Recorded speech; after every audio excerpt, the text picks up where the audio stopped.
Bienvenue les Capricornes. Alors, on va faire une petite vidéo pour parler de votre début d'année, comment ça se passe, vers quoi vous allez en 2024, ou comment vous avez démarré 2024. Alors, on va commencer, hop, par le premier tirage. Alors, les amis Capricornes. Alors, dans la première carte du passé, nous avons comprendre la leçon, découvrez la vérité, le but d'une situation, un apprentissage, sachez que vous êtes en train d'évoluer. Vous avez une leçon à tirer.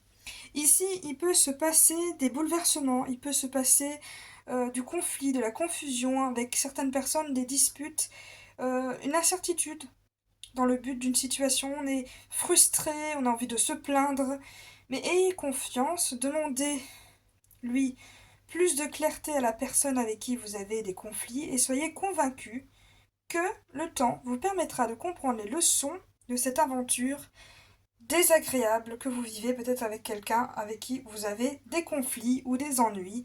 Il y a une leçon à tirer là-dedans. Alors, ensuite, quelle bêtise! Il est temps d'user de bon sens. Ici, on peut avoir quelqu'un en face de nous qui agit de manière stupide, injuste. On refuse d'être intimidé par une personne qui a un mauvais comportement. Ou alors on signale le mauvais comportement de quelqu'un. Peut-être qu'on a envie de gronder cette personne, ou qu'on se fait gronder par cette personne, parce que ça peut être inversé aussi. Ok. Et là, oh là là, la tête. La tête d'Alice, à l'heure du thé, ici c'est toujours l'heure du thé, c'est éternellement, c'est des moments sans fin, c'est des répétitions, peut-être des répétitions entre disputes avec les mêmes personnes, pour les mêmes sujets, pour les mêmes choses, dans lesquelles c'est les mêmes combats, les mêmes défenses qu'on doit faire, les mêmes arguments, on est un petit peu fatigué, ça nous ennuie, on a l'impression de tourner en rond, c'est un petit peu chiant. Ici on peut parler de changement d'horaire, des répétitions, des cycles habituels, des répétitions de situations, j'imagine de conflits. Être piégé dans un emploi du temps qui doit être changé, ça nous convient peut-être pas. Peut-être que c'est dans le domaine du travail ou des relations, il y a quelque chose qui fait qu'on vous demande des trucs, mais vous n'êtes pas libre, vous n'avez pas le temps, ou vous devez vous consacrer à ça et ça vous énerve un petit peu. Vous contestez en fait l'horaire en fait. Je ne sais pas si ça vous parle. Vous avez envie de modifier les traditions pour les aligner davantage à votre vision du monde. Peut-être qu'on vous demande de faire des choses qui ne vous plaisent pas forcément, se sont un peu piégés. C'est, voilà, des énergies comme ça. Ok. Avec une nouvelle carte Disney, on va commencer. Alors, la première énergie que les Capricornes peuvent avoir, c'est un amour pur. Il se peut tu, que vous rencontriez quelqu'un ou que vous vous rapprochiez de quelqu'un qui n'a pas du tout le même style de vie que vous. Vous êtes peut-être la belle qui euh, a du luxe, qui a une maison, qui a tout, alors que celui en face n'a pas du tout le même parcours de vie, la même situation que vous, la même éducation peut-être. En tout cas, il y a quelque chose qui fait que vous avez une grande force dans vos différences, il y a une grande différence entre vous, mais pourtant, il y a peut-être une opportunité à saisir. N'oubliez pas que vous êtes la personne qui est le mieux placée pour savoir comment être désiré, comment être aimé. Les autres personnes ne peuvent pas forcément savoir comment vous voulez être abordé dans ce domaine-là. Du coup, voilà, c'est peut-être qu'il peut y avoir des tensions peut-être avec cette personne. Si c'est ce que vous ressentez, il y a peut-être moyen. Sinon, c'est avec le conflit avec quelqu'un d'autre. Mais en tout cas, une chose est sûre, il y a beaucoup de différences entre vous. À vous de voir si vous saisissez ou pas l'opportunité de vous rapprocher avec quelqu'un. En gros, tout simplement, l'amour, parfois, il faut prendre des risques. Il ne faut pas penser qu'avec sa tête, même si vous savez peut-être que la différence que vous pouvez avoir peut avoir un rôle à jouer dans le long terme, vous vous dites peut-être qu'on n'est pas fait pour être ensemble, peut-être qu'il faut peut-être juste lâcher prise et essayer pour le savoir, plutôt que se cloisonner directement à dire non, ça ne peut pas le faire. Peut-être que ça peut très bien le faire. Alors ensuite, ah oui, il y a de la création, un élan de créativité. Ici, on peut avoir peut-être un domaine professionnel dans lequel il y a de l'art, où vous devez vous exprimer votre art, créer des choses. Ici, en tout cas, vous débordez d'idées. Peut-être qu'il y a un projet que vous voulez peut-être créer ou faire et que vous n'avez pas osé jusqu'à présent et que maintenant vous dites, bon, peut-être que c'est le bon moment pour s'investir dans une passion d'enfance ou un projet qui, depuis longue date, n'a toujours pas éclos dans vos vies. Vous vous dites, bon, bah, finalement, peut-être que c'est le bon moment. Ou peut-être pour l'amour, hein, créer quelque chose avec quelqu'un. C'est possible aussi, hein, c'est pas forcément que créatif. Mais en tout cas, il peut avoir de nouvelles idées. Alors on vous dit simplement, arrêtez de vous enchaîner, hein. Exprimez ce que vous avez besoin d'exprimer, de faire, de donner. Que ce soit même votre imagination, débordez-la. Libérez votre imagination. Que ce soit dans n'importe quel domaine en tout cas. L'important c'est que ce que vous faites, ou ce que vous pouvez exprimer ou sortir, extérioriser de vous, peut être quelque chose de beau et qui peut vous porter et vous rendre heureux. Après, on voit bien que le pinceau est vers la personne, justement. J'ai l'impression que c'est plus une personne, hein. Mais bon, on ne sait jamais, je préfère rester ouvert. Peut-être que ça parle d'un travail, hein, ça peut aussi être cela. En tout cas, vous pouvez avoir votre carrière qui est boostée si vous avez un domaine créatif ou qui demande en tout cas d'avoir des idées innovantes et de créer des choses. En tout cas, si c'est manuel ou quoi que ce soit, ou c'est créatif, vous pouvez, ça va très bien accélérer en ce moment. En tout cas, on vous dit d'essayer en tout cas. Ah oui, là, c'est essayer, regarde ça. Vaiana quand même, un besoin d'exploration, vous avez besoin d'extérioriser, de sortir de votre intérieur là. Ici, il y a un rêve aussi d'explorer le monde. Cette carte donne envie, en fait, d'explorer le monde, d'aller plus loin que ce qu'on a l'habitude de connaître, de voguer vers l'inconnu. Un besoin de couper de votre quotidien, de vivre des choses qui vous fait vibrer, quoi. Qui sort du quotidien, qui change du décor, et ça vous donne envie, en fait. Vous avez envie d'explorer. Vous avez envie de sortir de chez vous, là. On vous sent vraiment connecté à quelque chose d'inhabituel. Après, bon, c'est vrai que vous pouvez vous prendre la tête en mode oh oui, mais est-ce que je risque ou pas? Là, depuis tantôt, je n'arrête pas de vous dire que oui, il faut peut-être tenter. Après, c'est à vous de décider, évidemment. Peut-être un voyage, peut-être que vous allez avoir des déplacements, peut-être de nouveaux horizons. En tout cas, le monde est plus vaste que votre maison, alors allez-y. Surmontez vos craintes et partez à l'aventure, prenez votre sac à dos. Et on y va, let's go!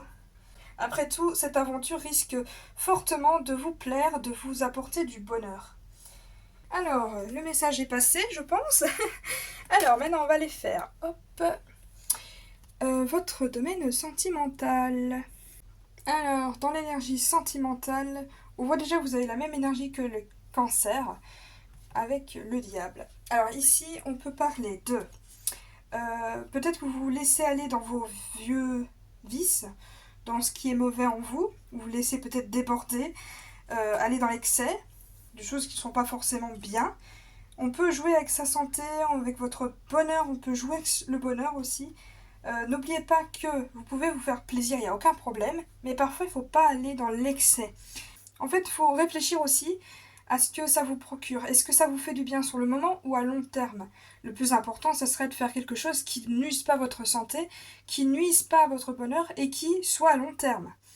Donc essayez de prendre des choses qui peuvent être un projet ou des envies qui sont constructifs plutôt que juste le bonheur du moment. Alors, on a quoi d'autre? On a le 4 de cadeaux. On a été tiré à l'endroit. Ici, ça représente le bonheur, la stabilité. On est stable à la maison, au travail, ou peut-être avec votre argent, on est stable, il y a un bonheur. Vous donnez les moyens de réussir en bâtissant des projets qui ont une fondation assez bien solide. Pour remercier ce moment, vous faites un cadeau à ceux qui vous ont aidé. Le 10 de bougie, ça peut parler de fardeau. Alors, il se peut que il y a des responsabilités que vous pouvez prendre, que ça soit, enfin c'est surtout normalement dans l'émotion, donc peut-être que vous encaissez, vous prenez et c'est lourd en fait. Il y a peut-être trop d'émotions, trop de choses qui sont impactées et vous devez les libérer un peu parce que là c'est trop lourd. Peut-être que vous êtes dans une situation où vous en donnez trop en fait. Peut-être aux mauvaises personnes. Vous donnez des cadeaux, vous vous investissez beaucoup trop peut-être à quelque chose qui ne doit pas être fait. C'est possible. On vous dit que dans une relation ou dans quelque chose d'émotionnel, il faut aussi que ce soit du donnant-donnant. Vous ne pouvez pas tout donner au risque d'éteindre votre propre flamme, votre propre bonheur et d'éteindre cette bougie en fait. Donc essayez aussi d'accepter en fait qu'il y a des gens à proximité qui sont aussi euh, dans le... qui sont aussi... qui peuvent en fait vous aider, qui peuvent aussi vous donner en fait. Acceptez aussi de recevoir aussi avec des personnes que vous n'avez peut-être pas l'habitude de recevoir. Mais recevez, dites merci, voilà, vous prenez. On vous donne un cadeau, prenez-le. Faites pas votre personne, oui, mais je suis pas éduquée comme ça, oui, mais ça se fait pas, oui, mais... Non, laisse-toi aller, vas-y. Accepte un peu le cadeau, ce n'est pas... Vous ne forcez rien en fait. Si quelqu'un a envie de vous donner un cadeau, acceptez-le, point. Et vous n'êtes pas obligé non plus de donner en retour. Mais en tout cas, peut-être que vous en donnez beaucoup trop aux autres. Et peut-être pas aux bonnes personnes. Pas, je sens que c'est ça en fait. Après, peut-être que si vous ouvrez bien vos yeux, il y a peut-être une autre personne qui potentiellement peut vous donner aussi en retour, alors pourquoi pas tenter. Alors, le 6 de potion. Ici, on vous demande de fermer un peu les yeux, de vous concentrer à quand est-ce que vous avez reçu de la joie. Mais une vraie joie, quoi, pas une joie forcée. Le temps est de renouer avec cette émotion. Reconnectez-vous aux petites choses qui rend la vie amusante, en fait, et qui vous procurent des bonheurs simples et sains. Je tiens à préciser, en dessous du diable, c'est vraiment reconcentrez-vous sur ce qui est vraiment sain et qui vous apporte de la joie. Parce que là, il faut vraiment vous reconcentrer parce que là, vous allez vraiment dans des mauvais... vous donner des énergies qu'il faut pas, quoi. À des personnes qu'il faut pas forcément. Alors que ici, on vous demande de vous reconnecter à vous, de dire ouais d'accord, réfléchis. C'est quand la dernière fois qu'on t'a apporté du bonheur? C'est quand que vous avez vraiment eu des moments véritables et sincères et simples en fait. Quelque chose de naturel, pas quelque chose de superficiel. Parce que vous avez l'habitude d'aller vers des gens qui sont peut-être un peu trop superficiels. Et c'est peut-être ça qu'il faut un petit peu fermer les yeux et se dire ouais mais il y a des gens qui sont simples et qui me donnent beaucoup plus de plaisir. Après, il peut aussi signifier que vous allez bientôt retrouver une personne qui fut important pour vous dans le passé. Peut-être quelqu'un qui revient du passé, peut-être. Ça peut arriver. Vous savourez vos souvenirs, peut-être un ami d'enfance qui revient, ou un ami que vous n'avez plus vu depuis longtemps, ou peut-être même une petite amie, ou un ex, ou je ne sais quoi. Quelqu'un qui vous a apporté du bonheur et qui revient dans vos vies, ou que vous refaites, que vous remettez un lien avec cette personne, vous vous rapprochez à nouveau, peut-être pour certains, ou certains vont simplement rencontrer une personne qui rappellera quelqu'un du souvenir, du passé. En tout cas, on voit tout ça. Alors, la reine de cadeaux. Ici, on peut voir quelqu'un qui, dans le sentimental, peut être heureux, satisfaite, qui prend soin des autres, car elle possède tout ce dont elle a besoin. Et on voit très bien que là, elle donne. Elle donne. Elle est stable, elle est prospère, elle mène une vie d'abondance et elle conseille, cette carte conseille de rester humble, bienveillant et généreux. D'accord? Alors ici, hop, on a le 10 d'aiguille. Le 10 et le 10. On est quand même dans une fin de cycle, hein, quand même. Ici, avec le 10 d'aiguille, ça peut annoncer une fin douloureuse. Peut-être la fin d'une relation, d'une amitié, d'un projet, d'un groupe, d'un travail, quelque chose qui prend fin. Accordez-vous du temps pour faire le deuil, mais sachez que c'est une bonne chose au final. Un nouveau départ vous attend, peut-être avec quelqu'un d'autre, quelqu'un qui vous donnera vraiment ce que vous désirez en retour. Voilà. Maintenant, je vais parler du petit message du jour, enfin le petit message, l'énergie principale de votre début d'année pour finir cette vidéo. Voilà, votre message, c'est Blanche-Neige. Oubliez les jaloux, oubliez les méchants qui vous entourent. La gentillesse est une qualité essentielle. Ça vous rend pas faible, ça vous rend pas plus petit qu'un autre. C'est même le contraire. Dans ce monde de brutes, il y aura toujours des brutes qui viendront à vous dire ouais, mais vous êtes gentil, vous êtes trop gentil, etc. Et en fait, c'est les gens qui ils sont jaloux en fait de ce que vous pouvez donner aux autres. et vous êtes généreux en ce moment, bah voilà. Et il se peut qu'il y a des gentils qui vont, enfin qu'il y a des méchants qui vont profiter de vous et de votre innocence, de votre générosité, de votre façon d'être avec les autres. N'oubliez pas que la gentillesse est une qualité et pas un défaut, et que c'est les gentils qui gagnent toujours à la fin d'une histoire. Alors soyez gentils et prenez cette énergie de partage, de bienveillance, de générosité avec amour, parce que c'est vous qui gagnerez à la fin, et c'est tout à votre honneur. C'est une force et pas une faiblesse. Voilà, c'est ça le message de votre début d'année. J'espère que ça ira pour vous. Essayez surtout de ne pas trop vous sacrifier et de ne pas trop donner à ceux qui ne le méritent pas forcément. Vous pouvez aimer intensément, il n'y a aucun problème, mais n'en faites pas non plus une maladie. N'en prenez pas plus que et ne donnez pas plus que ce que votre vie, ce que votre santé, votre bonheur euh, peut accepter en fait. N'en faites pas trop non plus. Voilà, c'est tout ce que j'avais envie de dire. J'espère que cette vidéo vous aura plu et on se tient au courant pour la suite. Au revoir.